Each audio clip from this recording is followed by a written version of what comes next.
ইব্রাহিম আলাইহিসসালাম কেন মূর্তি ভেঙেছিলেন? সেই সময়ের মানুষগুলো শিরকে লিপ্ত থাকত। তারা বিভিন্ন ধরনের মূর্তি তৈরি করে তাদের উপাসনা করত।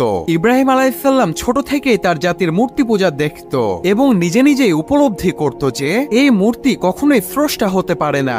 এই মূর্তির কোনোই শক্তি নেই, এটা শুধুই মানুষের বানানো একটি পুতুল মাত্র। ইব্রাহিম আলাইহিসসালামের জাতি প্রত্যেক বছরে একটি বিশেষ দিনে উৎসব পালন করত। সেখানে সকল মানুষগুলো একত্রিত হতো।